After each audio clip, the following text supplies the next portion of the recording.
आपका बहुत बड़ा सौभाग्य है कि आपका इस समय में जन्म है कि जब का आपको तत्वदर्शी संत मिल गया।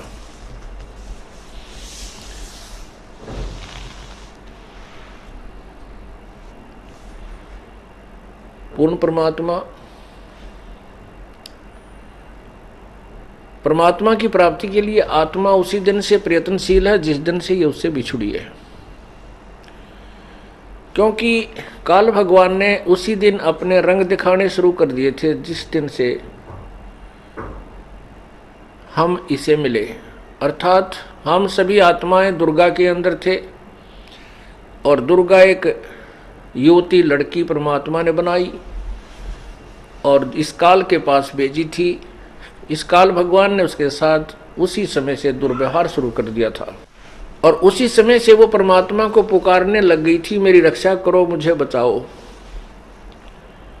उसके बाद फिर हमारा जन्म हुआ।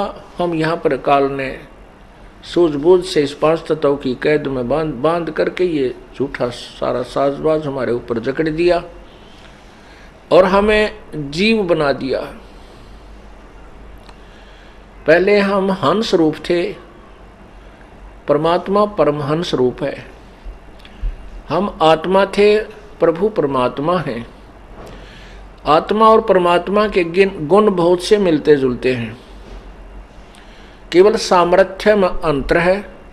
बाकी परमात्मा का शरीर भी नूरी है, हमारा शरीर भी वहाँ नूर का होता है।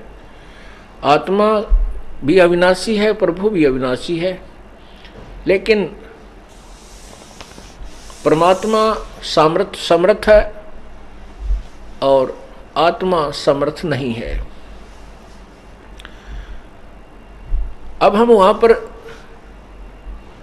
परमात्मा जैसे गुणों युक्त थे और यहां आकर के हम जीव बन गए।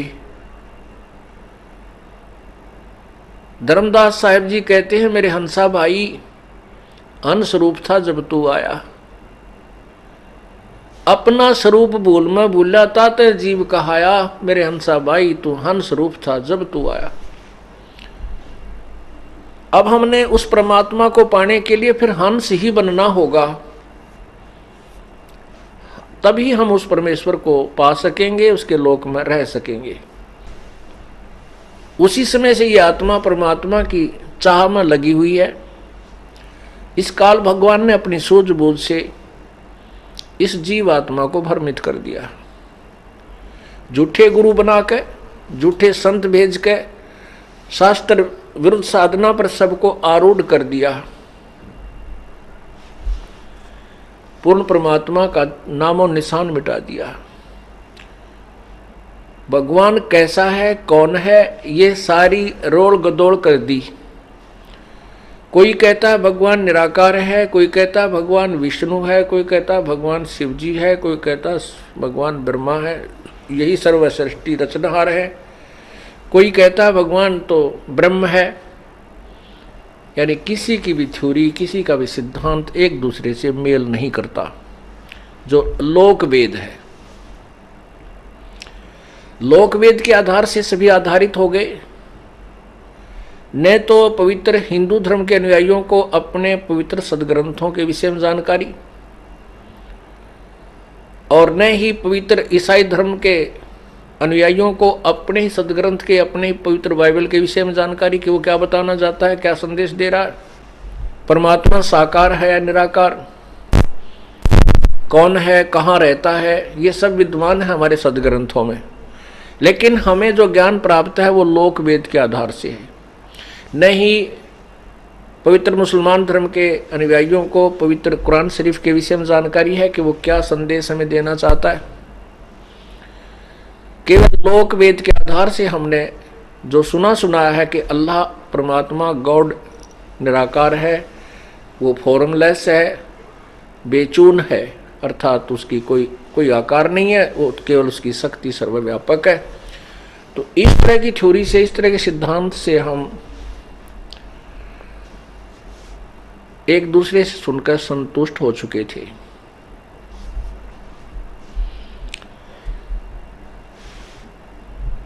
अब जैसे कोई श्री विष्णु जी का उपासक है, विष्णु जी की मूर्ति उसके पास है, प्रतिदिन उसकी सेवा करता है, तिलक लगाता है, सब तरह से कर्मकांड भी करते हैं।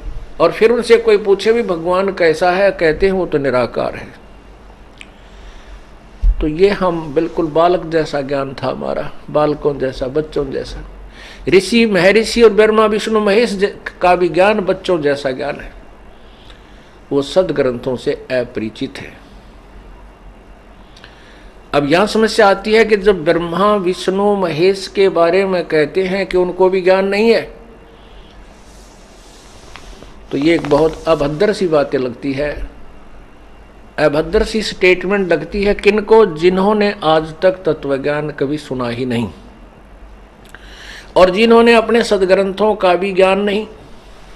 उसके लिए आपको थोड़ा सा सदग्रंथों का सहारा लेना पड़ेगा। पुण्यात्माओं, ये एक ऐसी जटिल समस्या होगी कि भगवान को भगवान सिद्ध करने के लिए ना जाने कितने प्रमाण देने पड़ते हैं।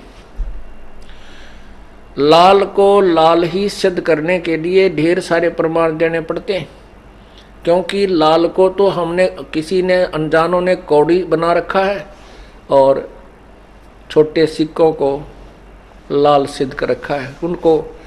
उनको मैं तो हमें सुना रखा है, लेकिन लाल के गुण जरूर गा रखे हैं, परंतु लाल से अपरिचित हैं।